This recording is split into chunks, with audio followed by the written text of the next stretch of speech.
Capítulo 14. Por aquela mesma época, o tetrarca Herodes ouviu falar de Jesus e disse aos seus cortesãos: é João Batista que ressuscitou, é por isso que ele faz tantos milagres. Com efeito, Herodes havia mandado prender e acorrentar João e o tinha mandado meter na prisão por causa de Herodíades, esposa de seu irmão Filipe.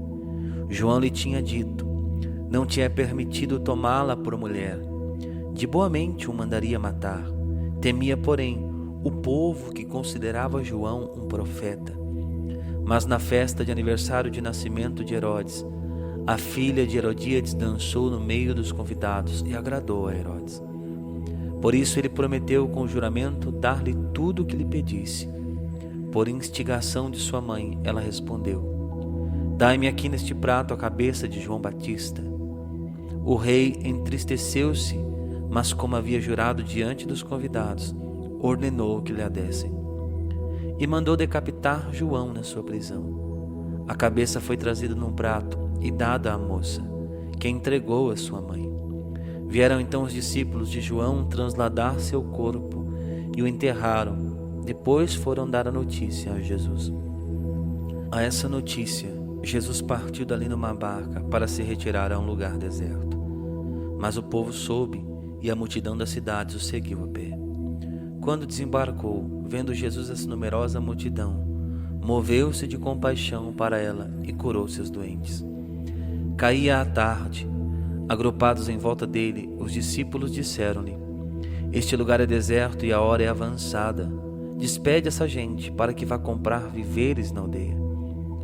Jesus, porém, respondeu: não é necessário, dai-lhe vós mesmos de comer. Mas disseram eles: nós não temos aqui mais que 5 pães e 2 peixes. Trazei-mos, disse-lhes ele. Mandou então a multidão assentar-se na relva. Tomou os 5 pães e os 2 peixes, e levando os olhos ao céu, abençoou-os.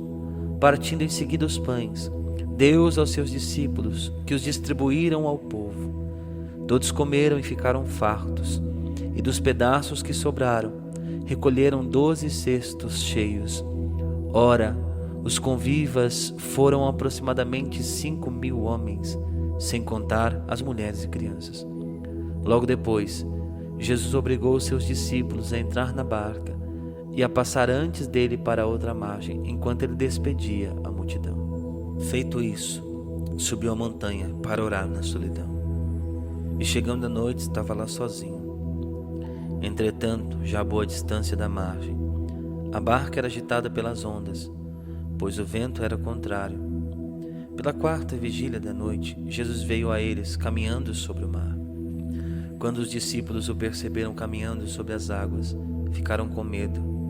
É um fantasma, disseram eles, soltando gritos de terror. Mas Jesus logo lhes disse: tranquilizai-vos, sou eu, não tenhais medo. Pedro tomou a palavra e falou: Senhor, se és tu, manda-me ir sobre as águas até junto de ti. Ele disse-lhe: vem. Pedro saiu da barca e caminhava sobre as águas ao encontro de Jesus.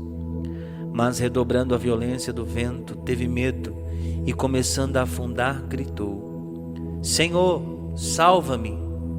No mesmo instante, Jesus estendeu-lhe a mão, segurou-o e lhe disse: homem de pouca fé, por que duvidaste? Apenas tinham subido para a barca, o vento cessou. Então aqueles que estavam na barca prostraram-se diante dele e disseram: tu és verdadeiramente o Filho de Deus. E tendo atravessado, chegaram a Genezaré. As pessoas do lugar o reconheceram e mandaram anunciar por todos os arredores. Apresentaram-lhe então todos os doentes, rogando-lhe que ao menos deixasse tocar na orla de sua veste. E todos aqueles que nele tocaram foram curados. Capítulo 15. Alguns fariseus e escribas de Jerusalém vieram um dia ter com Jesus e lhe disseram: por que transgridem teus discípulos a tradição dos antigos?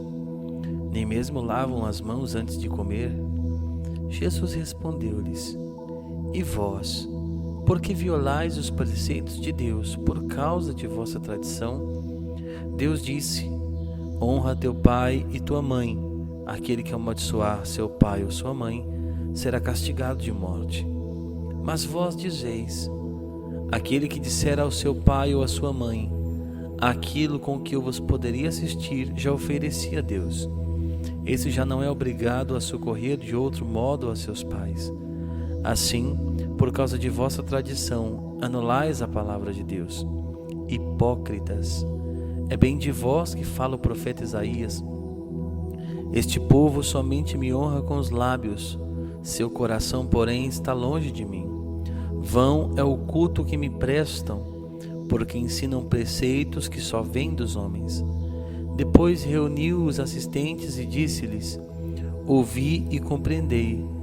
Não é aquilo que entra pela boca que mancha o homem, mas aquilo que sai dele. Eis o que mancha o homem. Então se aproximaram dele seus discípulos e disseram-lhe: sabes que os fariseus se escandalizaram com as palavras que ouviram? Jesus respondeu: toda planta que meu Pai Celeste não plantou será arrancada pela raiz. Deixai-os, são cegos e guias de cegos. Ora, se um cego conduz a outro, tombarão ambos na mesma vala. Tomando então a palavra, Pedro disse: explica-nos esta parábola. Jesus respondeu: sois também vós de tão pouca compreensão? Não compreendeis que tudo que entra pela boca vai ao ventre e depois é lançado no lugar secreto? Ao contrário, aquilo que sai da boca provém do coração, e é isso que mancha o homem. Porque é do coração que provém os maus pensamentos, os homicídios, os adultérios, as impurezas, os furtos, os falsos testemunhos, as calúnias. Eis o que mancha o homem.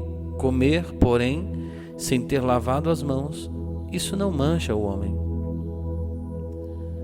Jesus partiu dali e retirou-se para os arredores de Tiro e Sidônia.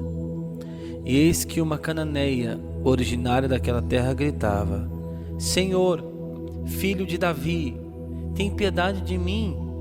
Minha filha está cruelmente atormentada por um demônio. Jesus não lhe respondeu palavra alguma. Seus discípulos vieram a ele e lhe disseram com insistência: despede-a, ela nos persegue com seus gritos. Jesus respondeu-lhes: não fui enviado senão às ovelhas perdidas da casa de Israel. Mas aquela mulher veio prostrar-se diante dele, dizendo: Senhor, ajuda-me. Jesus respondeu-lhe: não convém jogar aos cachorrinhos o pão dos filhos. Certamente, Senhor, replicou-lhe ela, mas os cachorrinhos ao menos comem as migalhas que caem da mesa de seus donos. Disse-lhe então Jesus: ó mulher, grande é tua fé, seja-te feito como desejas. E na mesma hora sua filha ficou curada. Jesus saiu daquela região e voltou para perto do mar da Galileia. Subiu a uma colina e sentou-se ali. Então numerosa multidão aproximou-se dele, trazendo consigo mudos, cegos, coxos, aleijados e muitos outros enfermos. Puseram-nos aos seus pés e ele os curou. De sorte que o povo estava admirado entre o espetáculo dos mudos que falavam, daqueles aleijados curados, de coxos que andavam, dos cegos que viam e glorificavam ao Deus de Israel. Jesus, porém, reuniu seus discípulos e disse-lhes: tenham piedade dessa multidão. Eis que há 3 dias está perto de mim e não tem nada para comer. Não quero despedi-la em jejum, para que não desfaleça no caminho. Disseram-lhe os discípulos: de que maneira procuraremos neste lugar deserto pão bastante para saciar tal multidão? Pergunta-lhe Jesus: quantos pães tendes? 7 e alguns peixinhos, responderam eles. Mandou então a multidão assentar-se no chão. Tomou os 7 pães e os peixes e abençoou-os. Depois os partiu e os deu aos discípulos, que os distribuíram à multidão. Todos comeram e ficaram saciados, e dos pedaços que restaram encheram 7 cestos. Ora, os que se alimentaram foram 4.000 homens, sem contar as mulheres e as crianças. Jesus então despediu o povo, subiu para a barca e retornou à região de Magdã. Capítulo 16. Os fariseus e os saduceus achegaram-se a Jesus para submetê-lo à prova e pediram-lhe que lhes mostrasse o milagre do céu.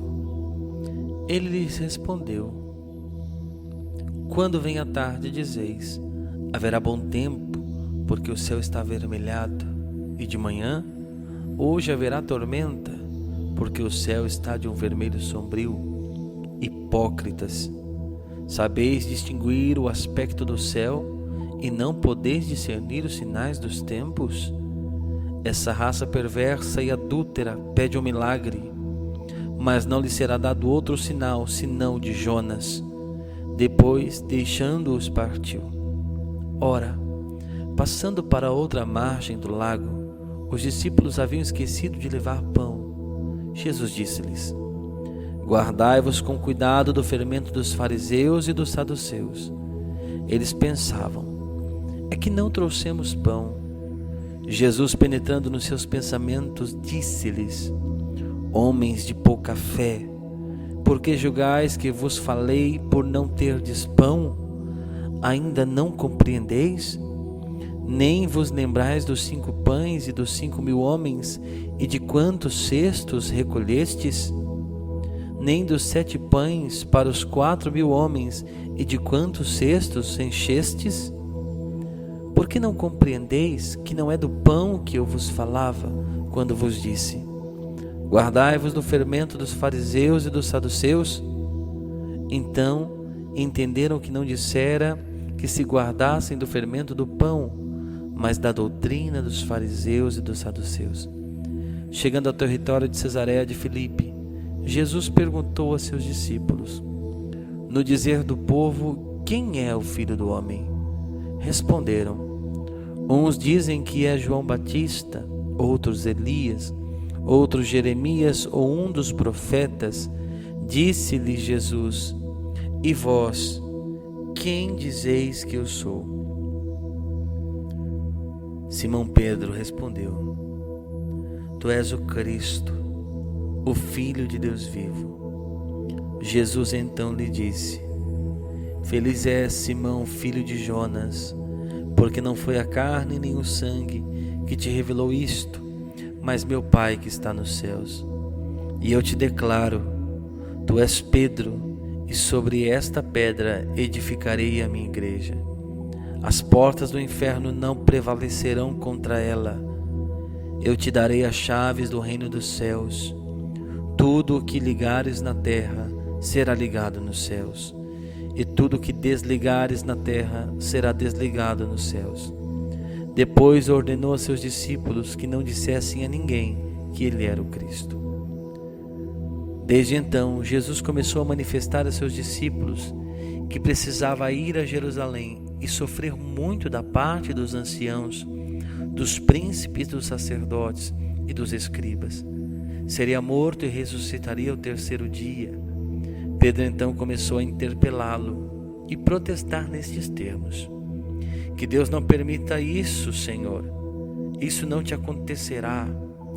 Mas Jesus, voltando-se para ele, disse-lhe: Afasta-te, Satanás. Tu és para mim um escândalo. Teus pensamentos não são de Deus, mas dos homens. Em seguida, Jesus disse a seus discípulos: Se alguém quiser vir comigo, renuncie a si mesmo, tome sua cruz e siga-me. Porque aquele que quiser salvar a sua vida, irá perdê-la. Mas aquele que tiver sacrificado a sua vida por minha causa, irá recobrá-la. Que servirá um homem ganhar o mundo inteiro, se venha prejudicar a sua vida? Ou que dará um homem em troca de sua vida? Porque o Filho do Homem há de vir na glória de seu Pai com seus anjos, e então recompensará a cada um segundo as suas obras. Em verdade vos declaro, muitos destes que aqui estão não verão a morte, sem que tenham visto o Filho do Homem voltar na majestade de seu reino. Capítulo 17. 6 dias depois, Jesus tomou consigo Pedro, Tiago e João, seu irmão, e conduziu-os à parte a uma alta montanha. Lá se transfigurou na presença deles. Seu rosto brilhou como o sol, suas vestes tornaram-se resplandecentes de brancura. E eis que apareceram Moisés e Elias conversando com ele. Pedro tomou então a palavra e disse-lhe: Senhor, é bom estarmos aqui. Se queres, farei aqui 3 tendas, uma para ti, uma para Moisés e outra para Elias. Falava ele ainda, quando veio uma nuvem luminosa e os envolveu. E daquela nuvem fez-se ouvir uma voz que dizia: Eis o meu filho muito amado, em quem pus toda a minha afeição. Ouvi-o. Ouvindo esta voz, os discípulos caíram com a face por terra e tiveram medo. Mas Jesus aproximou-se deles e tocou-os, dizendo: Levantai-vos e não temais. Eles levantaram os olhos e não viram mais ninguém, senão unicamente Jesus. E quando desciam, Jesus lhes fez esta proibição: Não conteis a ninguém o que vistes, até que o Filho do Homem ressuscite dos mortos. Em seguida, os discípulos o interrogaram: Por que dizem os escribas que Elias deve voltar primeiro? Jesus respondeu-lhes: Elias, de fato, deve voltar e restabelecer todas as coisas. Mas eu vos digo que Elias já veio, mas não o conheceram. Antes, fizeram com ele quanto quiseram. Do mesmo modo, farão sofrer o Filho do Homem. Os discípulos compreenderam então que ele lhes falava de João Batista. E quando eles se reuniram ao povo, um homem aproximou-se deles e prostrou-se diante de Jesus, dizendo: Senhor, tem piedade de meu filho, porque é lunático e sofre muito. Ora cai no fogo, ora na água. Já o apresentei aos seus discípulos, mas eles não puderam curar. Respondeu Jesus: Raça incrédula e perversa, até quando estarei convosco? Até quando hei de aturar-vos? Trazei-mo. Jesus ameaçou o demônio, e este saiu do menino, que ficou curado na mesma hora. Então os discípulos lhe perguntaram em particular: Por que não podemos nós expulsar este demônio? Jesus respondeu-lhes: Por causa de vossa falta de fé. Em verdade vos digo, se tiverdes fé como um grão de mostarda, direis a esta montanha: transporta-te daqui para lá, e ela irá, e nada vos será impossível. Quanto a esta espécie de demônio, só se pode expulsar à força de oração e de jejum. Enquanto caminhava pela Galileia, Jesus lhes disse: O Filho do Homem deve ser entregue nas mãos dos homens. Eles irão matá-lo, mas ao 3º dia ressuscitará. E eles ficaram profundamente aflitos. Logo que chegaram a Cafarnaum, aqueles que cobravam o imposto da didracma aproximaram-se de Pedro e lhe perguntaram: Teu mestre não paga a didracma? Paga sim, respondeu Pedro. Mas quando chegaram a casa, Jesus preveniu, dizendo: Que te parece, Simão? Os reis da terra, de quem recebem os tributos ou os impostos? De seus filhos ou dos estrangeiros? Pedro respondeu: Dos estrangeiros. Jesus replicou: Os filhos então estão isentos. Mas não convém escandalizá-los. Vai ao mar, lança o anzol, e ao primeiro peixe que pegares, abrirás a boca e encontrarás um estáter. Toma-o e dá-o por mim e por ti.